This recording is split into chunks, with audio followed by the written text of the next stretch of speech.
내가 헉, 누구는지 알아. 이딴 태도로 손님 대하니까 평생 키아찌기지. 한서프라자 VIP 라운지에 둔탁한 소리가 울려 퍼졌습니다. 찬의 컬틱백이 이 116살 직원의 머리를 강타한 순간이었죠. 고객님, 괜찮습니다. 다만 이런 일은 기록에 남겨야 해요. 피해자 정하나의 차분한 목소리가 더욱 충격적이었습니다. 삶이 빨갛게 달아올랐지만 미소를 잃지 않았죠. 기록 웃기지 마. 당신이 뭘 기록해. 가해자 윤채린의 히스테리는 계속되었습니다. 이문 부인이라는 지위를 앞세운 오만함이었죠. 그런데 라운지 구석 거쳐 이 모든 장면을 지켜보는 한 사람이 있었습니다. 회색 작업복을 입은 노신사였죠. 그의 눈빛에는 예상치 못한 차가운 분노가 서려 있었습니다. 누구도 몰랐습니다. 이 작은 사건이 거대한 폭풍의 시작일 줄은 말이죠. 좋아요. 댓글 남겨주시면 가정의 평화와 행복이 찾아옵니다. 그날 오전으로 거슬러 올라갑니다. 한서프라자 12층 VIP 라운지는 토요일 오전의 고요함 속에서도 은은한 활기를 띠고 있었습니다. 크림색 대리석 바닥은 햇살을 받아 부드럽게 반짝였고 천장 높이까지 이어진 대형 창문 너머로는 서울 도심의 옥장한 스카이라인이 펼쳐져 있었죠. 클래식 음악이 공간 전체에 잔잔히 흘러나오고 있었고 고급 가죽 소파에 앉은 고객들은 각자 여유로운 시간을 보내고 있었습니다. 리셉션 데스크 앞에는 정하나가 단정하게 서 있었습니다. 26살의 그녀는 짙은 남색 테이러드 재킷에 하얀 블라우스를 입고 있었죠. 허리까지 내려오는 검은 머리카락은 뒤로 깔끔하게 묶여 있었고 얼굴에는 늘 온화한 미소가 머물러 있었습니다. 그녀가 손님들에게 인사할 때마다 정중하게 고개를 숙이는 모습에서는 자연스러운 품격이 느껴졌죠. 오전 11시쯤 되었을 때였습니다. 그때 라운지 입구 쪽에서 하이 일소리가 급하게 들려왔죠. 40대 중반으로 보이는 여성이 명품백을 팔에 걸친 채 성큼성큼 걸어 들어왔습니다. 바로 윤채린이었죠. 채린은 45살이었습니다. 그녀는 샤넬의 클래식한 트위드 재킷을 입고 있었고 목에는 에르메스 스카프를 우아하게 두르고 있었죠. 손목에는 까를 뒤에 시계가, 손가락에는 눈부신 다이아몬드 반지가 반짝이고 있었습니다. 하지만 그녀의 얼굴에는 어딘지 모르게 불만스러운 기색이 서려 있었죠. 하나가 밝은 미소로 인사했습니다. 안녕하세요. 고객님, 어떻게 도와드릴까요? 채린이 데스크 앞에서 턱을 살짝 치켜드렸습니다. VIP 라운지 이용하려고 왔는데요. 하나는 정중하게 고개를 숙이며 답했습니다. 고객님 회원카드 확인 좀 부탁드릴게요. 채린의 표정이 순간 굳어졌습니다. 그녀는 핸드백에서 카드를 꺼내며 약간 거친 목소리로 말했죠. 이거면 되죠. 하나가 카드를 받아 시스템을 확인했습니다. 몇 초 후 그녀는 미안한 표정으로 카드를 돌려드렸죠. 죄송합니다. 고객님, VIP 라운지 이용은 회원 등급에 따라 제한되어 있어요. 현재 등급으로는 이용이 어렵습니다. 채린의 얼굴이 붉어지기 시작했습니다. 뭐라고요? 내가 누군지 아세요? 고객님, 정말 죄송하지만 저희도 규정을 지켜야 해. 하나의 목소리는 여전히 차분하고 정중했습니다. 그러나 채린의 목소리는 점점 높아져 갔죠. 규정 웃기지 마세요. 내가 이 백화점 이문 부인이에요. 박도은 전무 아내라고요. 주변 고객들이 하나, 둘씩 시선을 돌리기 시작했습니다. 채린은 이미 흥분해서 목소리를 높이고 있었고 다른 손님들이 자신을 바라보고 있다는 것을 의식한 것 같았죠. 그까지 규정 따져가며 손님한테 이런 식으로 대어오? 당신 같은 계약직이 감히 나한테. 하나는 여전히 미소를 잃지 졌습니다. 그녀는 조용히 고개를 숙이며 말했죠. 고객님, 정말 죄송하지만 저희 규정상 불가능합니다. 다른 방법으로 도움을 드릴 수 있다면 그 순간이었습니다. 채린의 얼굴이 완전히 일그러지더니 갑자기 들고 있던 샤넬 퀴즈팅 백을 번쩍 들어 올렸습니다. 그리고는 주저없이 하나의 머리 쪽으로 강하게 휘둘렀죠. 둔탁하고 무거운 소리가 라운지 전체에 울려 퍼졌습니다. 하나가 비틀거리며 고개를 숙였죠. 라운지 안이 순식간에 조용해졌습니다. 다른 손님들은 충격에 빠져 숨을 죽이며 상황을 지켜봤죠. 이딴 태도로 손님 대하니까 평생 계약직이지 모르겠어요? 내가 얼마나 중요한 사람인지 체리는 여전히 흥분한 상태였습니다. 그녀의 목소리는 히스테리컬하게 높아져 있었고 얼굴은 분노로 붉어져 있었죠. 하지만 하나는 천천히 고개를 들었습니다. 왼쪽 뺨이 빨갛게 달아올라 있었지만 그녀의 미소는 여전했죠. 괜찮습니다. 다만 이런 일은 기록에 앵겨야 해요. 하나가 데스크 아래쪽 서랍을 조용히 열어 사건 접수 양식을 꺼냈습니다. 그녀의 손 끝이 미세하게 떨리고 있었지만 표정은 전혀 흔들리지 않았죠. 오히려 더욱 차분해 보였습니다. 그런데 라운지 한국석에서 이 모든 장면을 조용히 지켜보는 사람이 있었습니다. 회색 작업복을 입은 로신사였죠. 76살의 장영만이었습니다. 그는 손에 작은 공부함을 들고 있었고 작업복 가슴팟에는 수리기사장이라는 소박한 이름표가 달려 있었죠. 장영만은 소파 옆 화분대의 조명을 점검하는 척하면서 상황을 면밀히 주시하고 있었습니다. 그의 눈빛에는 예상치 못한 차가운 빛이 서려 있었죠. 수십 년간 사람을 달아온 경험이 만들어낸 깊은 통찰력과 날카로운 관찰력이 느껴졌습니다. 그는 무표정한 얼굴로 모든 것을 기억하고 있었죠. 체리는 아직도 흥분이 가라앉지 않은 상태였습니다. 기록 웃기지 마세요. 당신 같은 사람이 뭘 기록한다는 거예요. 내가 누군지도 모르면서 그녀가 다시 핸드백을 들어 올리려는 순간 라운지 매니저가 급하게 뛰어왔습니다. 39살의 김맨이 저였죠. 그녀는 상황을 파악하느라 당황한 표정이었습니다. 어떻게 된 일인가요? 체린이 즉시 김맨이 저에게 몸을 돌렸습니다. 매니저죠? 직원 교육 제대로 시키세요. 손님한테 이런 무례한 태도가 어디 있어요? 이런 식으로 장사해서 되겠어요? 김맨이 저는 하나를 힐끗 보았습니다. 하나의 뺨이 빨갛게 부어오른 것을 확인한 김맨이 저의 표정이 복잡하게 변했죠.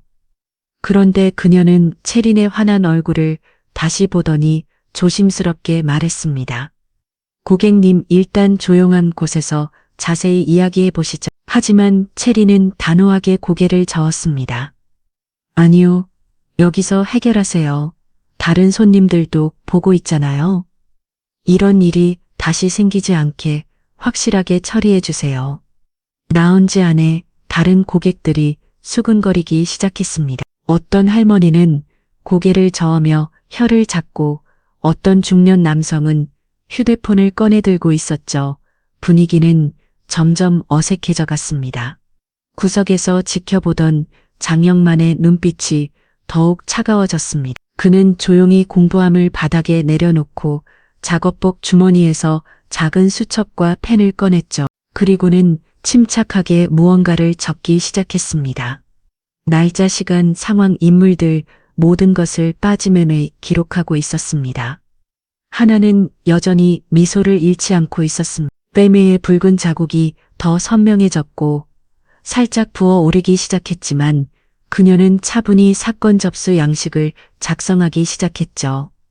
펜을 준 손이 약간 떨렸지만 글씨는 또 박도박 정성스럽게 써내려갔습니다. 오늘 오전 한서프라자 VIP 라운지에서 일어난 이 작은 사건이 앞으로 이 거대한 백화점 전체를 뒤흔들어 놓을 엄청난 파문이 시작이 될 줄은 그 자리에 있던 그 누구도 예상하지 못했습니다. 평온해 보이던 일상 아래에는 이미 깊은 균열이 시작되고 있었던 것이죠. 그날 오후 2시 한서프라자 직원 휴게실의 분위기는 무거운 형광등, 불빛 아래 플라스틱 의자들이 줄지어 놓인 공간에서 정하나는 커피 한 잔을 앞에 두고 조용히 앉아 있었죠. 왼쪽 뺨의 붓기는 여전했고 그 자리에 멍이 들기 시작했습니다. 문이 열리며 라운지 매니저 김선영이 들어왔습니다. 39살의 그녀는 평소보다 표정이 어두웠죠. 하나 맞은편에 앉으며 한숨을 내쉬었습니다. 하나씩 좀 이야기해야 할 것 같아요. 하나가 고개를 들었습니다. 그녀의 눈에는 여전히 차분함이 담겨 있었죠. 네, 매니저님, 김선영이 주변을 살핀 후 목소리를 낮췄습니다. 오늘 한 말이에요. 그분이 이몬 부인이에요. 박도은 전무님 안 했거든. 하나의 표정에 미묘한 변화가 스쳤습니다. 그래서요. 그냥 넘어가면 안 될까요? 사건 접수는 취소하고요. 김선영의 입소리에는 애원하는 듯한 톤이 섞여 있었습니다. 그녀도 이 상황이 불편하다는 것을 알 수 있었죠. 하지만 조직에서 살아남기 위해서는 어쩔 수 없다는 표정이 있습니다. 하나가 조용히 커피 잔을 돌렸습니다. 매니저님 규정은 모두를 위한 거잖아. 저뿐만 아니라 다른 직원들을 위해서도요. 김선영의 얼굴이 더욱 어두워졌습니다. 하나씩 현실을 봐요. 우리는 계약직이고 저들은 다르거든요. 하나는 억눌린 감정을 삼켰습니다. 목구멍 깊은 곳에서 무언가가 치매로 오르는 것을 느꼈지만 표정은 흔들리지 않았죠. 그렇다면 앞으로는 어떻게 해야 하나요? 매번 이런 일이 생길 때마다 김선영이 고개를 돌렸습니다. 그녀도 답을 알고 있었지만 말할 수는 없었죠. 한편 보안실에서는 다른 상황이 벌어지고 있었습니다. 오는 2살의 보안실장 최초로가 책상 앞에서 난감한 표정을 짓고 있었죠. 그의 앞에는 하나가 작성한 사건 접수서가 놓여 있었습니다. 최초로는 평생을 이 일에 몸담아온 베테랑이었습니다. 과무치지만 원칙적인 성격으로 옳고 그름을 분명히 구분하는 사람이었죠. 그런 그에게도 이번 상황은 쉽지 않았습니다. 책상 위에 전화벨이 울렸습니다. 최 실장님 영업본부에서 연락 왔습니다. 무슨 일인가요? 오늘 VIP 라운지 사건 관련해서 상층 결제 대기 중이라고 하시네요. 최초로의 눈썹이 미묘하게 움직였습니다. 20년 넘게 이 일을 해오면서 상층 결제 대기라는 표현이 무엇을 의미하는지 너무나 잘 알고 있었죠. 결국 묻지 가능성이 높다는 뜻이었습니다. 그는 서랍에서 USB를 꺼내 컴퓨터에 꽂았습니다. 오늘 오전 VIP 라운지의 CCTV 영상이었죠. 화면에는 윤채린이 정원아의 머리를 내리치는 장면이 선명하게 기록되어 있었습니다. 최초로는 영상을 보며 깊은 한숨을 내쉬었습니다. 며칠이 지났습니다. 정원아는 여전히 출근했지만 주변의 시선이 달라진 것을 느꼈죠. 어떤 동료들은 동정의 눈빛을 보냈고 어떤 이들은 피하는 듯 했습니다. 조직이라는 것이 얼마나 잔혹할 수 있는지를 새삼게 달았죠. 목요일 저녁 하나는 자취방에서 사직서를 쓰기 시작했습니다. A 후 용지 위에 펜을 올렸지만 쉽게 글자가 써지지 않았죠. 창밖으로는 서울의 야경이 반짝이고 있었습니다. 이렇게 도망치면 나만 지는 거야. 그녀는 펜을 내려놓았습니다. 할아버지가 했던 말이 떠올랐죠. 진짜 품격은 지켜주는 데서 온다. 자신을 지키는 것도 중요하지만 다른 누군가를 지키는 것이 더 중요하다는 뜻이었습니다. 같은 시각 강남의 한 고급 레스토랑에서는 윤채린이 사모님들과 점심 모임을 갖고 있었습니다. 프랑스 요리가 나오는 테이블에서 여성들의 수다가 이어졌죠. 요즘 백화점 직원들이 정말 버릇이 없더라고요. 채린이 와인잔을 들며 말했습니다. 5만 원 5살인 그녀는 오늘도 명품으로 치장한 모습이었죠. 어머 무슨 일이 있었어요? 옆자리의 사모님이 관심 있다는 표정으로 물었습니다. 지난주의 VIP 라운지에서 말이에요. 어떤 계약 직원이 저한테 무례하게 군더라고요. 내가 교육을 좀 시켰죠. 채린의 목소리에는 자랑스러운 기색이 섞여 있었습니다. 마치 당연한 일을 한 것처럼 말하고 있었죠. 역시 채린 언니, 그런 애들은 확실하게 해줘야 해요. 다른 사모님들이 마장구를 쳤습니다. 그들에게는 이런 이야기가 흥미로운 화제거리일 뿐이었죠. 그런데 집에 돌아온 채린을 맞은 남편 박도훈의 반응은 달랐습니다. 47살의 그는 거실에서 아내 이야기하리 듣고 얼굴이 굳었죠. 제발 그런 얘기 그만해. 도훈의 목소리에는 깊은 불안감이 배어 있었습니다. 그의 얼굴에는 초조함이 역력했죠. 왜 그래요? 내가 뭔 잘못했다는 거예요?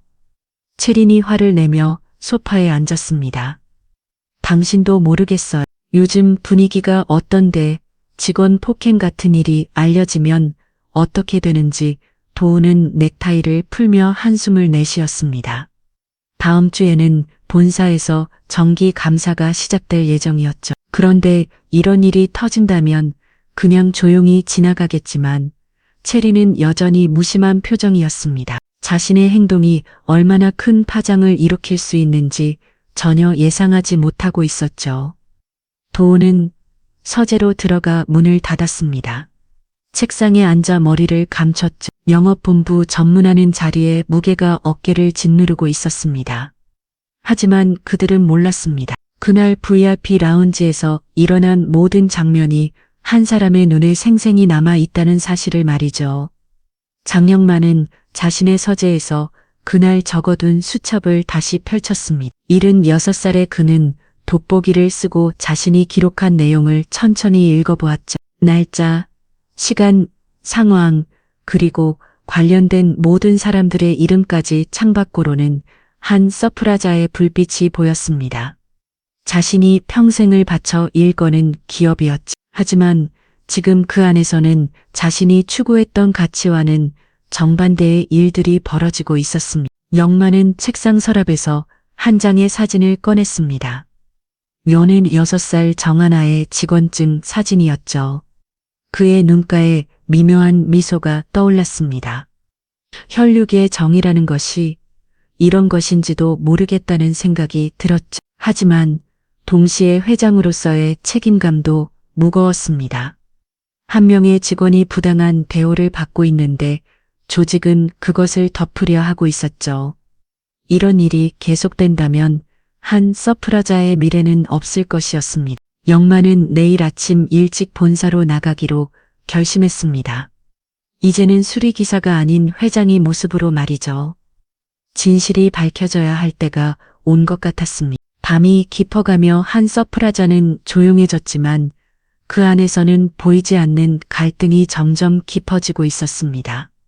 작은 사건 하나가 거대한 파도를 만들어내기 시작한 것이죠. 그 사건이 있고 나서 사흘째 되는 화요일 아침 정하나는 침대에서 일어날 수 없었습니다. 머리가 지풍거렸고 목 뒤쪽까지 아팠죠.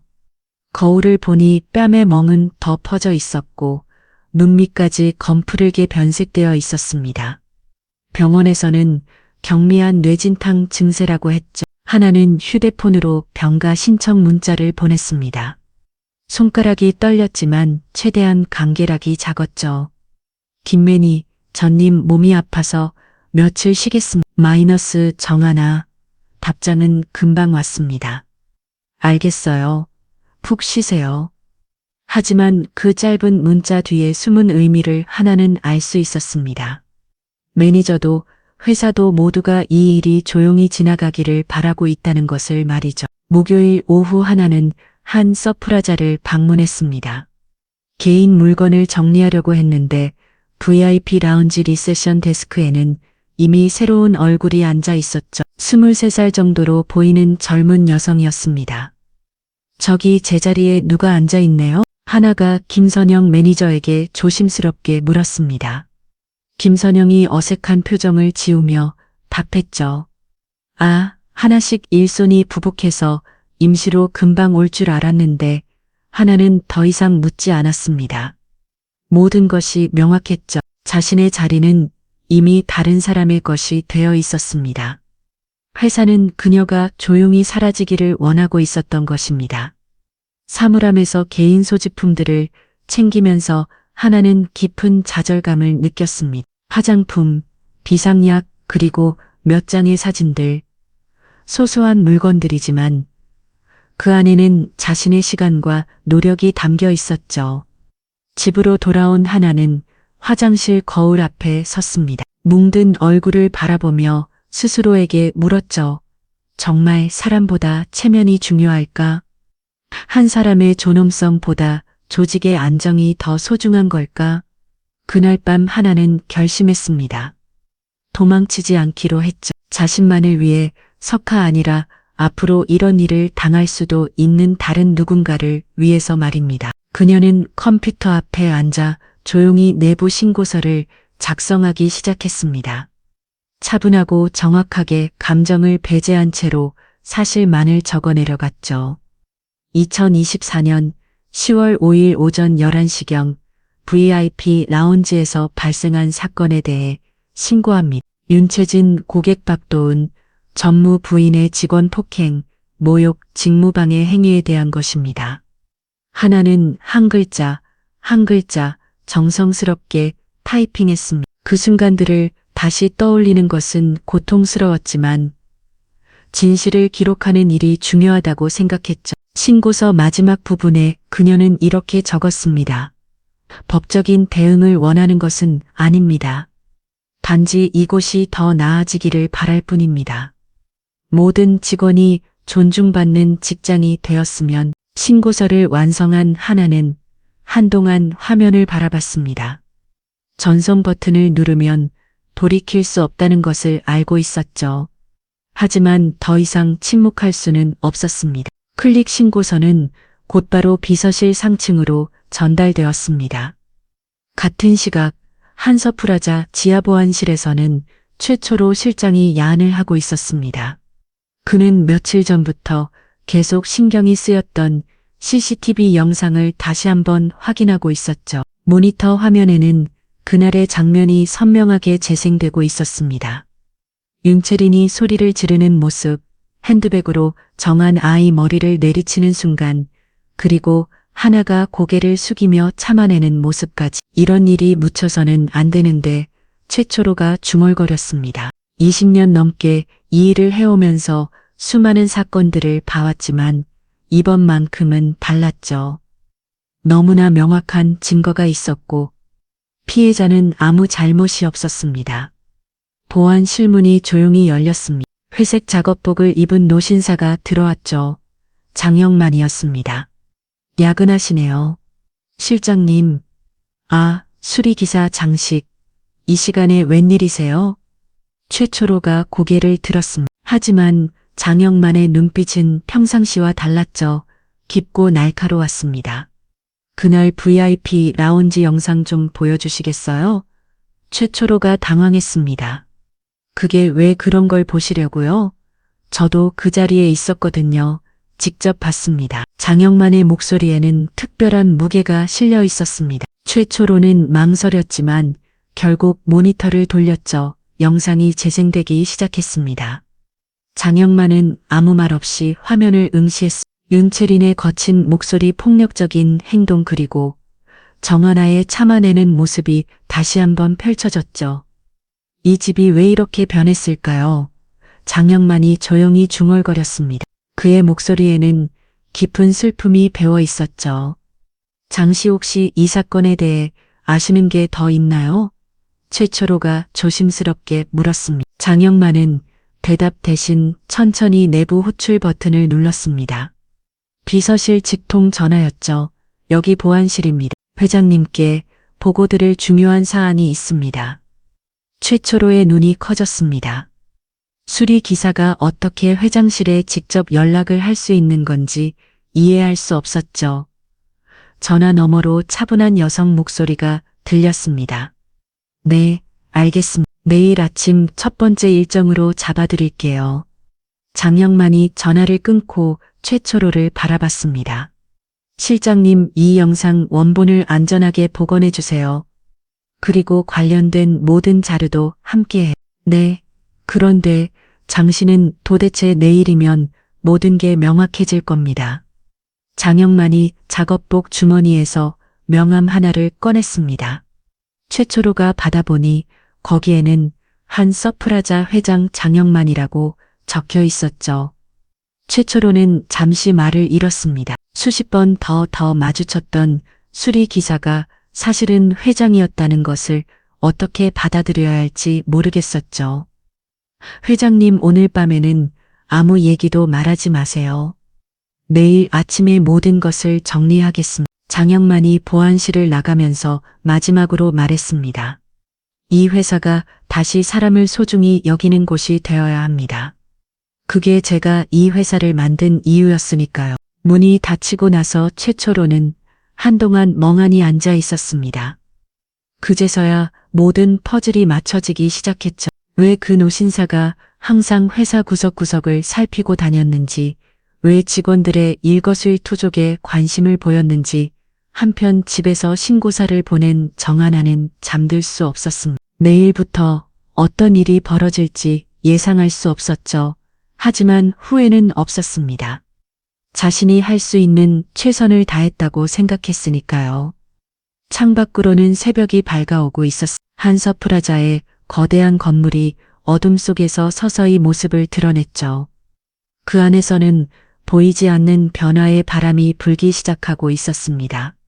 내일은 모든 것이 달라질 것 같았습니다. 진실이 밝혀지고 정의가 구현될지도 모르는 중요한 하루가 될 것 같았죠. 하나의 작은 용기가 거대한 변화의 시작점이 되고 있었습니다.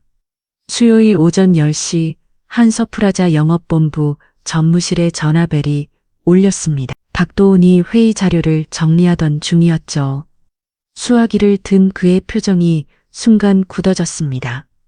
전무님, 비서실에서 연락드렸습니다.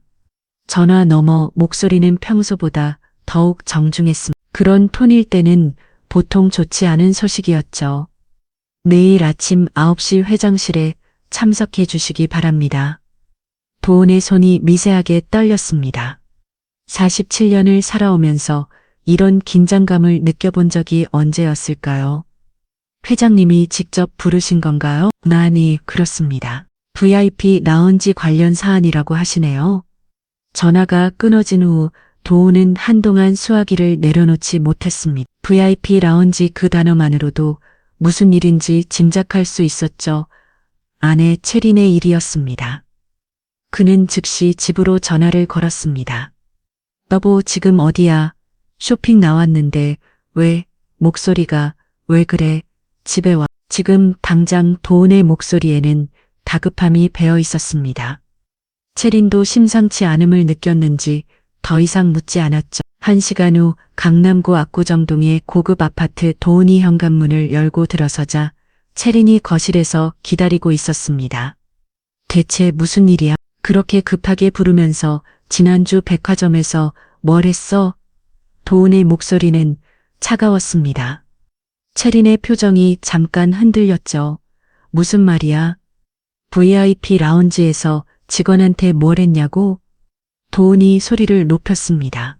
평소 온화한 그가 이렇게 화를 내는 모습을 체린은 처음 봤죠. 체린이 소파에 주저앉았습니다. 별거 아니었어. 그냥 무례한 직원이 있어서. 별거 아니야? 회장님이 직접 나를 부르는데.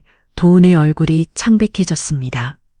20년 넘게 회사 생활을 해오면서 회장이 직접 호출한 것은 처음이었죠. 그것도 이런 사안으로 말입니다. 같은 시각 한서프라자 지하보안실에서는 최초로 실장이 USB 하나를 조심스럽게 포장하고 있었습니다. 어젯밤 회장의 정체를 알고 난 후 그는 한숨도 자지 못했죠. 정말 회장님이셨다니. 그는 중얼거리어 CCTV 원본 영상이 담긴 USB를 봉투에 넣었습니다. 함께 들어갈 보고서도 꼼꼼히 검토했죠. 날짜, 시간, 관련자들의 신상 정보까지 모든 것이 정확했습니다. 오후 6시 한서프라자의 직원들이 하나 둘 퇴근하기 시작했습니다. 하지만 20층 회장실만큼은 여전히 조용했죠. 대부분의 직원들은 회장이 이미 반은 퇴상태라고 생각하고 있었습니다. 밤 10시가 넘어서야 한서프라자는 완전히 조용해졌습니다. 경비원들만이 1층 로비에서 근무하고 있을 뿐이었죠. 그런데 20층에서는 여전히 불빛이 새어나오고 있었습니다. 엘리베이터 문이 열리며 회색 작업복을 입은 노신사가 나왔습니다. 장영만이었죠. 그는 평소와 다름없이 차분한 걸음으로 복도를 걸어갔습니다. 외장실 앞에 도착한 그는 잠시 멈춰섰습니다. 문패에 적힌 회장실 장영만이라는 글자를 바라봤죠. 40년 전 이 자리에 처음 앉았을 때의 다짐이 떠올랐습니다. 문을 열고 들어간 그는 조용히 작업 모자를 벗었습니다. 하얀 머리카락이 드러났고 그의 눈빛은 평상시보다 훨씬 날카로웠죠. 책상 위에는 이미 2개의 봉투가 놓여 있었습니다. 하나는 정하나의 내부 신고서였고 다른 하나는 보안실에서 올라온 CCTV 영상 자료였죠. 영만은 의자에 앉아 먼저 신고서를 펼쳤습니다. 정하나의 단정한 글씨체로 적힌 내용을 천천히 읽어내려갔죠. 감정적인 표현은 없었지만 그 속에 담긴 진심이 느껴졌습니다. 법적인 대응을 원하는 것은 아닙니다. 단지 이곳이 더 나아지기를 바랄 뿐입니다. 영만의 눈가에 미묘한 변화가 일었습니다. 자신이 기대했던 것보다 훨씬 성숙한 내용이었죠. 복수가 아닌 개선을 바라는 마음이 담겨 있었습니다. 이어서 그는 USB를 컴퓨터에 연결했습니다. 모니터에 그날의 영상이 재생되기 시작했죠. 윤채린의 거친 목소리가 사무실을 가득 채웠습니다. 내가 누군지 아세요? 이 백화점 임원 부인이에요. 그까지 규정 따져가며 손님한테 이래요. 영상 속 채린의 모습을 보며 영만의 얼굴이 점점 굳어졌습니다. 그리고 채린이 핸드백으로 하나의 머리를 내리치는 순간 그의 주목이 꽉 쥐어졌죠. 이딴 태도로 손님 대하니까 평생 계약직이지. 영상을 끝까지 본 영만은 컴퓨터를 끄고 깊은 한숨을 내쉬었습니다. 창밖으로는 서울의 야경이 펼쳐져 있었지만 그의 마음은 어둠으로 가득했죠. 사람이 먼저였던 이 집이 체면을 위해 사람을 짓밟다니 그의 목소리에는 분노보다 깊은 슬픔이 섞여 있었습니다. 자신이 평생을 바쳐 일고는 기업이 이렇게 변해 있다는 사실이 가슴을 아프게 했죠. 영만은 서랍에서 한 장의 사진을 꺼냈습니다. 한 서프라자 개점 당시의 사진이었죠. 젊은 시절의 자신과 초기 직원들이 함께 웃고 있는 모습이었습니다. 그때는 정말 가족 같은 분위기였죠. 그때 우리가 꿈꿨던 회사가 이런 모습은 아니었는데 그는 사진을 다시 서랍에 넣고 내일의 일정을 정리하기 시작했습니다. 오전 9시 박도훈 전무와의 면담, 그리고 오후에는 전체 임원회의가 예정되어 있었죠. 하지만 그 전에 해야 할 일이 있었습니다. 정하나를 직접 만나는 것이었죠. 손녀이기 이전에 부당한 대우를 받은 직원으로서 말입니다. 영만은 휴대폰을 꺼내 비서에게 문자를 보냈습니다. 내일 오전 8시 정하나 씨와 개별 면담 일정 잡아주세요. 장소는 회장실 엽소에 이슬로 문자를 보내고 나서 그는 의자에 깊숙이 몸을 맡겼습니다. 76살의 나이에 이런 일을 해결해야 한다는 것이 마음 아팠지만 피할 수는 없었죠. 하나야 할아버지가 늦었구나.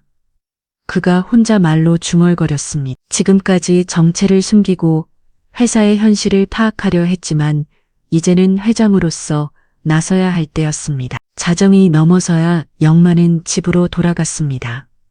내일은 한 서프라자 역사상 가장 중요한 하루 중 하나가 될 것 같았죠. 진실이 밝혀지고 정의가 구현되는 날이 될 것이었습니다. 택시 안에서 바라본 한 서프라자의 모습은 평상시와 다름없어 보였습니다. 하지만 그 안에서는 거대한 변화의 바람이 불기 시작하고 있었죠. 한 사람의 용기가 만들어낸 작은 파문이 이제 큰 파도가 되어 모든 것을 바꿀 준비를 하고 있었습니다. 내일 아침 모든 것이 달라질 것이었습니다. 오랫동안 숨어있던 진실이 드러나고 잘못된 것들이 바로 잡히는 날이 될 것이었죠. 목요일 오전 압구정동 고급 아파트의 침실에서 윤채리는 휴대폰을 들여다보고 있었습니다. 5살의 그녀는 피크 잠옷 차림으로 침대에 기대어 앉아 있었죠. 어젯밤 남편과의 언쟁이 이로도 그녀의 분노는 전혀 가라앉지 않았습니다. 내가 뭘 잘못했다는 거야? 채린이 혼자 말을 하며 휴대폰 화면을 터치했습니다. 사격의 사모님들의 단체 채팅방이 열렸죠. 압구정 VIP 모임이라는 이름의 그룹에는 20명의 멤버가 있었습니다. 채린은 주저없이 글을 올렸습니다. 요즘 백화점 알바들 정말 오만해요. 고객을 뭘로 보는지 내가 교육 좀 시켰더니 난리네요. 메시지를 보내고 나자 곧바로 반응들이 올라왔습니다. 어머, 어디 백화점이에요? 요즘 애들 진짜 버르장머리 없죠. 채린 언니가 잘했어요. 채린의 입꼬리 살짝 올라갔습니다. 역시 자신이 옳다는 확신이 들었죠. 그녀는 더욱 자세한 내용을 적기 시작했습니다. 한서프라자의 전 VIP 라운지에서 계약직이 저한테 말대꽃을 낼 정말 참을 수 없더라고요. 하지만 채리는 몰랐습니다. 그 단톡방 멤버 중 한 명이 이미 그 내용을 다른 곳에 공유하기 시작했다는 것을 말이죠. 같은 시각 한서프라자 근처 카페에서는 몇몇 직원들이 모여 앉아 있었습니다. 고객 서비스 팀의 김주연 씨가 휴대폰을 보며 놀란 표정을 지었죠. 이거 봐요. 익명 커뮤니티에 우리 회사 얘기가 올라왔어요. 다른 동료들이 화면을 들여다봤습니다. 직장인 익명 게시판에 올라온 글이었죠. 제목이 VIP 라운지 폭행 사건이네요. 그 내용은 충격적이었습니다. 임원 부인이 직원을 폭행했다는 제보였고 회사는 이를 덮으려 한다는 내용이었죠. 댓글들도 순식간에 달리기 시작했습니다. 정수가 아직도 있나요? 직원 인권이 뭐죠? 증거는 있나요? 직원들의 표정이 어두워졌습니다. 모두들 정하나의 사건에 대해서는 알고 있었지만 이렇게 공개적으로 알려질 줄은 몰랐죠. 오후 2시 박도훈의 사무실에서는 긴급 상황이 벌어지고 있었습니다. 비서가 급하게 들어와 태블릿을 내밀었죠. 전무님, 인터넷에 우리 회사 관련 글이 도우니 화면을 보는 순간 얼굴이 창백해졌습니다. 익명 게시판뿐만 아니라 여러 SNS에서도 관련 글들이 퍼지고 있었죠. 조회수는 이미 수천 건을 넘어가고 있었습니다. 그는 즉시 집으로 전화를 걸었습니다. 채리나 너도 뭔지 됐어? 무슨 소리야? 나 집에만 있었는데. 인터넷 봐. 너 때문에 회사가 난리 났어. 도훈의 목소리는 잘망적이었습니다. 내일 회장과의 면담을 앞두고 최악의 상황이 벌어진 것이었죠. 채리는 부랴부랴 인터넷을 검색해봤습니다. 한서프라자 VIP 라운지 폭행 연관 검색어들이 실시간으로 올라오고 있었죠. 이건 내가 한 게 아니야. 하지만 이미 늦었습니다. 사격의 단톡방에서 시작된 이야기가 누군가에 의해 외부로 새어나간 것이었죠. 오후 4시 한서프라자 직원 식당은 술 넘거렸습니다. 평소보다 대화 소리가 많았고 모두들 휴대폰을 보며 수군거리고 있었죠. 정하나 씨 소식 들었어요? 임원 부인이 정말 그런 짓을 했대. 회사에서는 왜 아무 조치도 안 하는 거죠? 직원들의 분노가 점점 커져가고 있었습니다. 평소에도 각질에 시달렸던 경험들이 하나둘 떠올랐죠. 고객팀의 이민정 씨가 동료에게 속삭했습니다. 저도 작년에 비슷한 일 당했거든요. VIP 고객이 소리 지르면서 왜 신고 안 했어요? 신고해도 소용없잖아요. 오히려 우리가 문제 직원 취급받고 이런 대화들이 곳곳에서 벌어지고 있었습니다. 한 사람의 사건이 전체 조직의 문제로 확산되고 있었죠. 같은 시각 한서프라자 20층 회장실에서는 장용만이 조용히 모니터를 응시하고 있었습니다. 그의 앞에는 여러 개의 창이 열려 있었죠. 익명 게시판, SNS, 그리고 사내 게시판까지 역많은 댓글 하나하나를 꼼꼼히 읽어보고 있었습니다. 직원들의 분노, 고객들의 실망, 그리고 사회의 비판까지 모든 반응을 파악하고 있었죠. 특히 직원들의 댓글에 주목했습니다. 저희 회사 정말 이래요. 고객이 갑이고 직원에는 관리자들은 항상 고객 편만 들어요. 정하나 언니 정말 착한 사람인데 영만의 표정이 점점 굳어졌습니다. 한두 사람의 문제가 아니라 조직 전체의 문화 문제였다는 것을 깨달았죠. 그는 비서에게 내선을 걸었습니다. 내일 오전 일정에 변경이 있습니다. 박도훈 전무와의 면담 전에 정하나 씨를 먼저 만나겠습니다. 네, 알겠습니다. 시간은 어떻게 할까요? 8시로 잡아주세요. 그리고 오후 입원해 있는 전체 직원 대상으로 확대해 주세요. 영만은 전화를 끊고 창밖을 바라봤습니다. 한서프라자 건물 아래로는 여전히 많은 사람들이 오가고 있었죠. 하지만 그 건물 안에서는 보이지 않는 전쟁이 벌어지고 있었습니다. 오후 6시 박도훈은 집에 돌아와 거실에서 채린과 마주 앉았습니다. 둘 사이의 분위기는 최악이었죠. 그만해, 당신이 다 무너뜨렸어. 도훈의 목소리는 절규에 가까웠습니다. 채린은 여전히 이해할 수 없다는 표정이었습니다. 자신이 뭘 잘못했는지, 왜 모든 사람이 자신을 비난하는지 알 수 없었죠. 하지만 이미 상황은 돌이킬 수 없는 지경에 이르렀습니다. 인터넷상에서는 한서프라자 불매 운동까지 거론되고 있었죠. 밤 11시 영만은 다시 한번 인터넷 반응을 확인했습니다. 상황은 계속 악화되고 있었죠. 하지만 그의 표정에는 오히려 결연함이 서려 있었습니다. 좋다, 이제 직접 나설 때가 왔군. 그는 내일의 계획을 정리하기 시작했습니다. 더 이상 숨어서 지켜볼 수만은 없었죠. 회장으로서 그리고 창립자로서 모든 것을 바로 잡아야 할 때였습니다. 한서프라자의 긴 밤이 시작되고 있었습니다. 금요일 오전 9시 한서프라자 20층 대회실의 분위기는 무거웠습니다. 길고 넓은 테이블 주위로 여러 명이 앉아 있었죠. 박도훈 전무는 어젯밤 한숨도 자지 못한 듯 얼굴이 상기되어 있었고 그 옆에 윤채리는 여전히 불만스러운 표정이었습니다. 김선영 라운지 매니저는 손을 꼭 쥐고 있었고 최초로 보안실장은 서류 뭉치를 앞에 두고 긴장한 채 앉아 있었죠. 회의실 한쪽에는 비서실 직원들이 대기하고 있었습니다. 그런데 회의실 맨 끝자리에는 예상치 못한 인물이 앉아 있었습니다. 회색 작업복을 입고 모자를 쓴 노신사였죠. 바로 장영만이었습니다. 채린이 그를 보며 눈살을 찌푸렸습니다. 저 수리기사는 왜 여기 있는 거예요? 다른 사람들도 의아해했습니다. 임원 회의에 수리기사가 참석한다는 것은 상식적으로 이해할 수 없었죠. 박도훈이 조심스럽게 입을 열었습니다. 실장님, 회장님은 언제 오시나요? 최초로 보안실장이 시계를 보며 답했습니다. 곧 오실 예정입니다. 그 순간 회의실 끝자리에 앉아있던 노신사가 천천히 일어났습니다. 모든 사람의 시선이 그에게 집중됐죠. 장영만은 작업 모자를 벗었습니다. 하얀 머리카락이 드러났고 그의 눈빛은 평상시와 완전히 달랐습니다. 날카롭고 위험 있는 모습이었죠. 나는 장영만이. 그의 목소리는 차분하지만 강력했습니다. 한서프라자의 회장이다.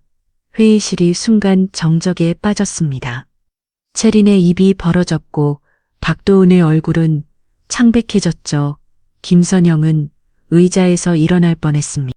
회장님, 도훈의 목소리가 떨렸습니다. 평생을 함께 일해온 회사의 최고 권력자가 수리기사 차림으로 자신들 겪어 있었다는 사실을 믿을 수 없었죠. 영만이 회의실 앞쪽으로 걸어갔습니다. 그의 걸음걸이에서는 수십 년간 기업을 이끌어온 리더십이 느껴졌죠. 여러분 놀랐겠지만 이유가 있었습니다. 최근 몇 달간 이 회사의 현실을 직접 보고 싶었거든요. 그는 회의실 벽면의 대형 모니터를 향해 리모컨을 들었습니다. 그리고 내가 본 것은 화면에 CCTV 영상이 재생되기 시작했습니다. VIP 라운지의 그날 오전 장면이었죠. 윤채린의 거친 목소리가 회의실을 가득 채웠습니다. 내가 누군지 아세요? 이 백화점 임원 부인이에요. 두채린의 얼굴이 붉어졌습니다. 화면속 자신의 모습을 보며 당황했죠. 영상은 계속 이어졌습니다. 채린이 정하나에게 소리를 지르는 장면, 그리고 핸드백으로 머리를 내리치는 순간까지 이딴 태도로 손님 대하니까 평객 계약직이지. 화면 속 채린의 폭언이 끝나자 회의실은 다시 조용해졌습니다. 모든 사람이 숨을 죽이고 있었죠. 영만이 리모컨을 내려놓았습니다. 이게 여러분 눈에는 아무 일도 아니었을 겁니다. 그냥 넘어갈 수 있는 작은 실수라고 생각했겠죠. 그의 목소리에는 깊은 실망감이 배어 있었습니다. 하지만 내 눈에는 이 집의 품격이 무너지는 순간이었습니다. 영만이 채린을 똑바로 바라봤습니다. 윤채린 씨, 당신은 한 사람의 존엄성을 짓밟았습니다. 그것도 아무 잘못도 없는 직원을 상대로 말이에요. 채린이 입을 열려고 했지만 영만이 손을 들어 말을 막았습니다. 변명은 듣지 않겠습니다. 증거는 충분하다. 이어서 그는 박도훈을 바라봤습니다. 박전무, 당신도 마찬가지. 부인의 잘못된 행동을 알면서도 덮으려 했죠. 그게 관리자의 역할입니까? 도훈이 고개를 숙였습니다. 변명할 여지가 없었죠. 영만은 김선영에게도 시선을 돌렸습니다. 김 매니저, 당신은 피해자에게 참으라고 했습니다. 조직을 위해서라면서요. 그런 조직이 과연 존재할 가치가 있을까요? 김선영의 눈에 눈물이 맺혔습니다. 영만이 다시 전체를 둘러봤습니다. 내가 이 회사를 세웠을 때 철학은 사람이 먼저였습니다. 고객도 사람이고 직원도 사람이라는 뜻이었죠. 그의 목소리가 점려 단어였습니다. 하지만 지금의 한서프라자는 그 철학을 잊어버렸습니다. 권력과 지위만이 중요하다고 생각하고 있어요. 영만이 서리를 꺼냈습니다. 따라서 다음과 같이 결정합니다. 회의실의 모든 사람이 숨을 죽였습니다.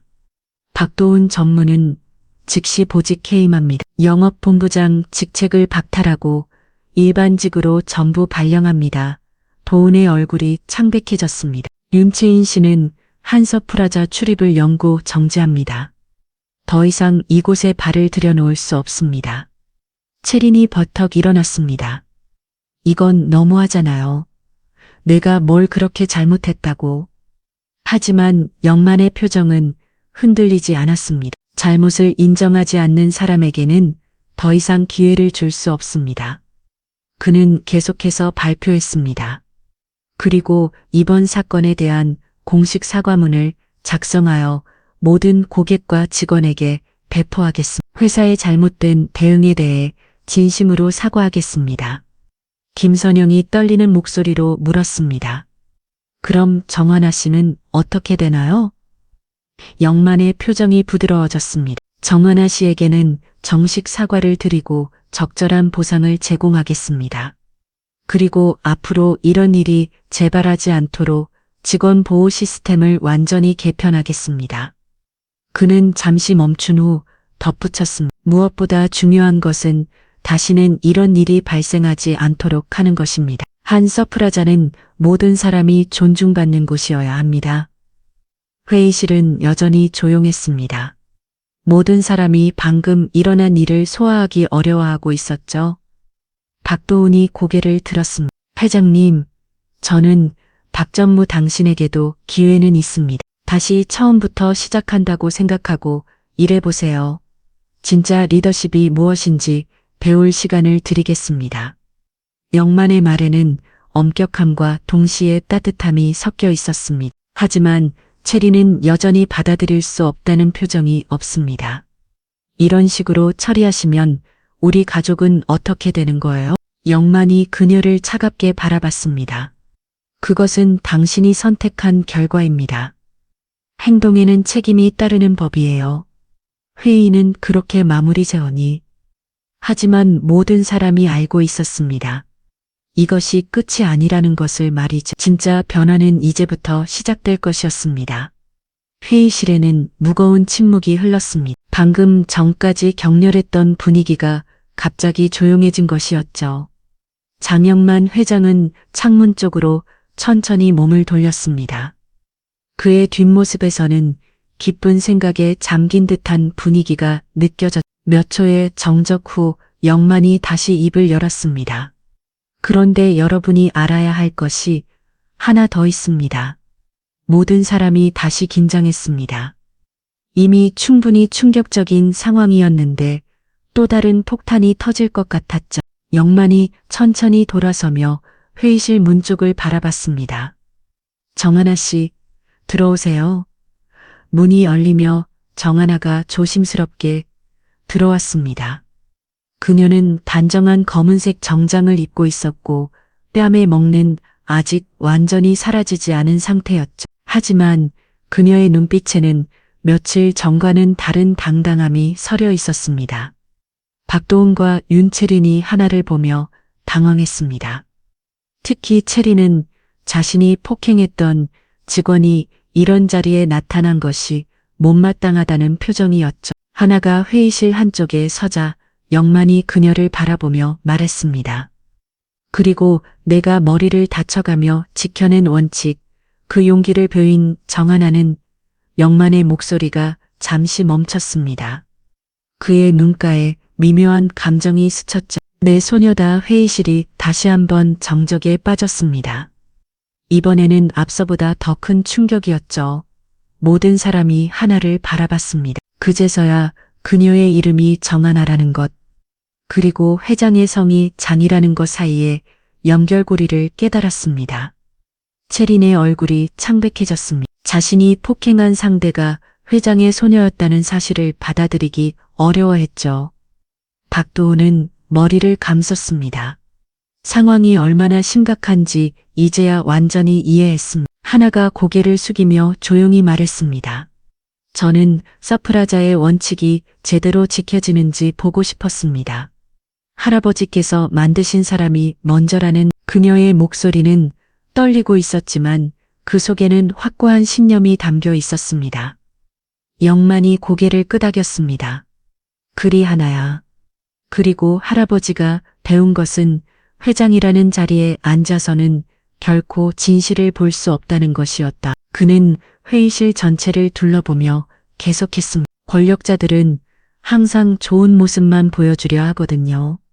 하지만 진짜 회사의 모습은 가장 낮은 곳에서 가장 어려운 순간에 드러나는 법비바. 김선영 매니저가 떨리는 목소리로 물었습니다. 그럼 처음부터 아셨던 건가?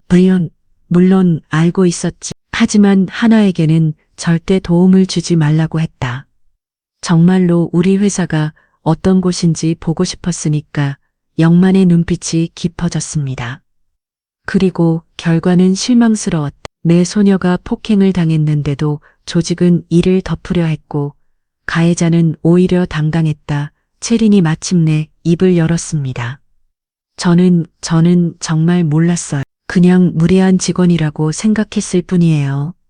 하지만 영만의 표정은 변하지 않았습니다.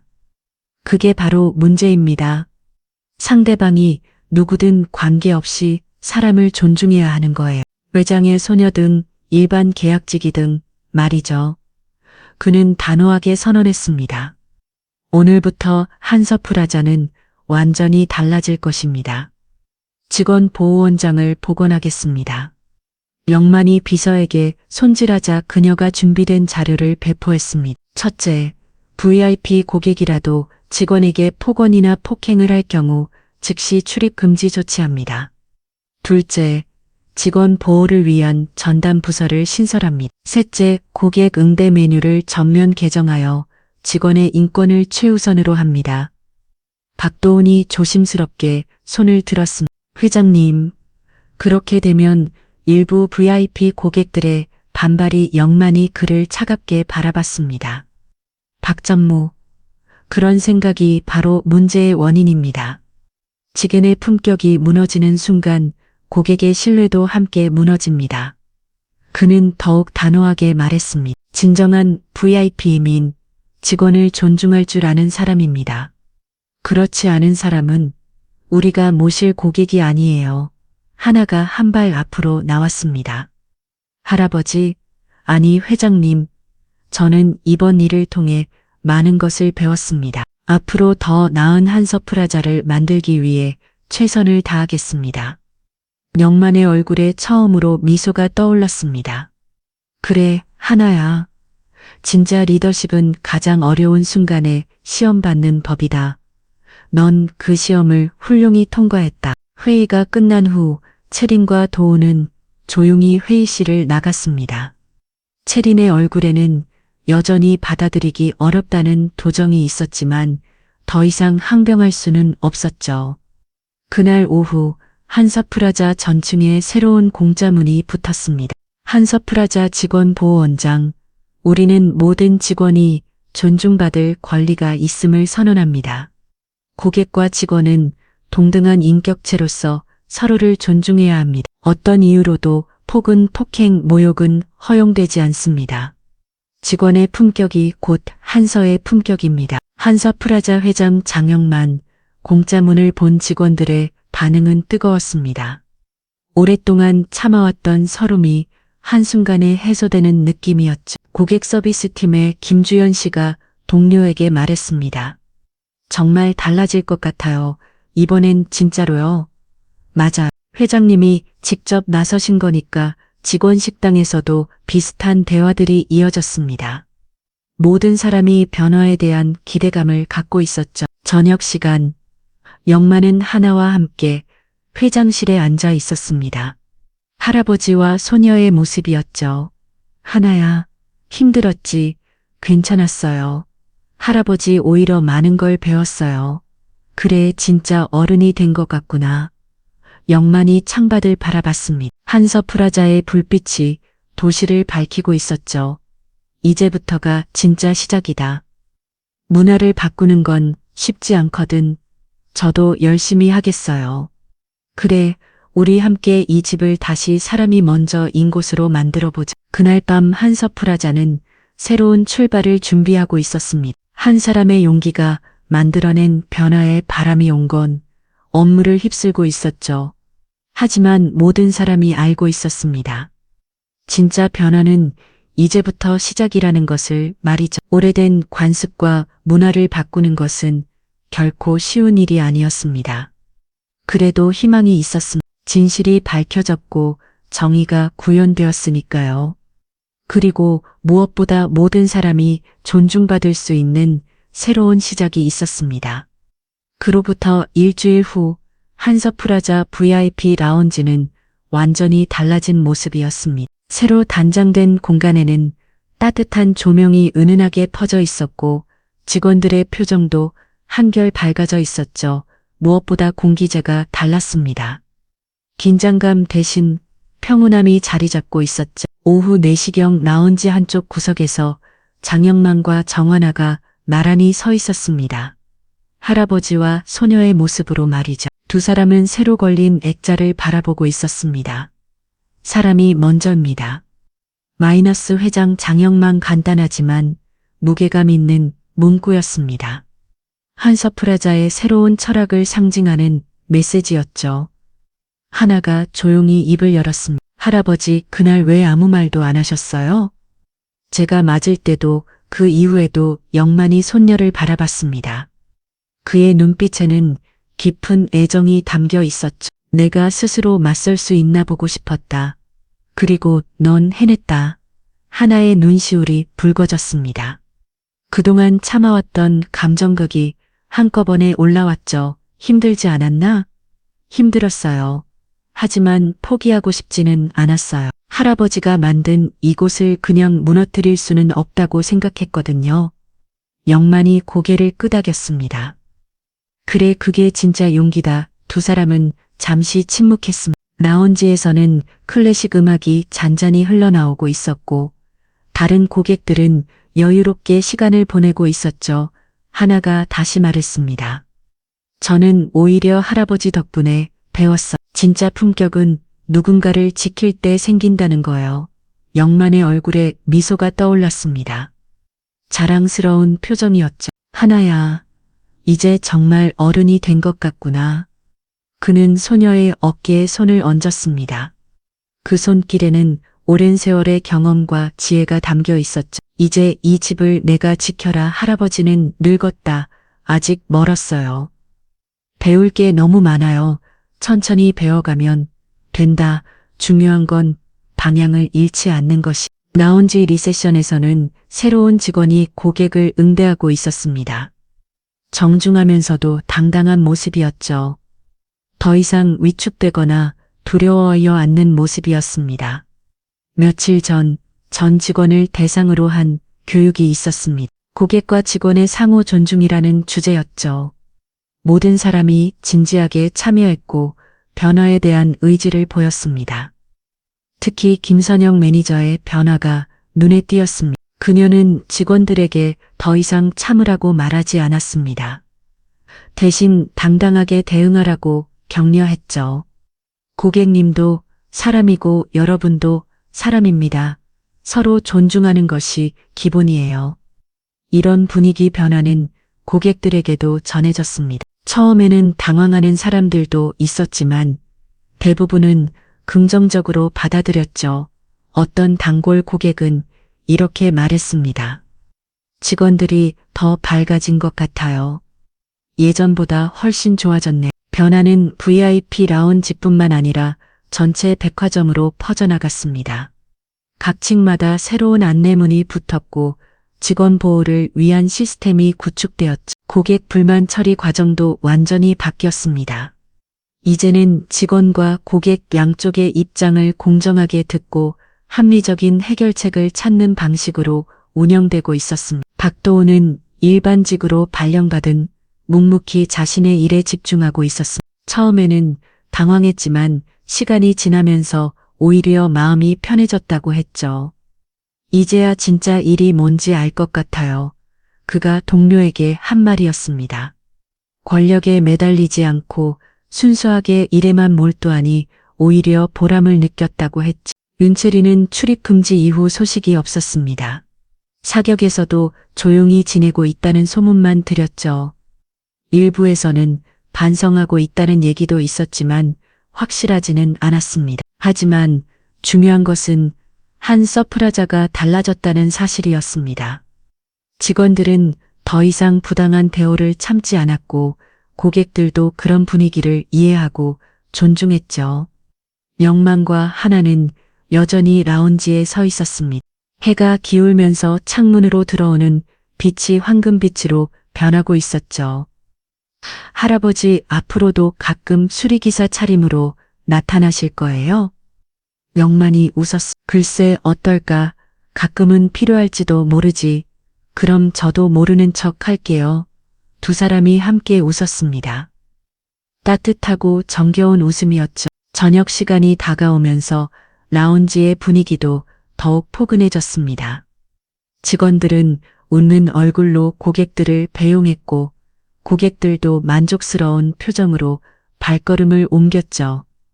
하나가 리셉션으로 돌아가 업무를 계속했습니다. 이제 그녀는 단순한 계약직 직원이 아니었습니다. 미래의 경영자로서 현장을 배우고 있는 것이었죠.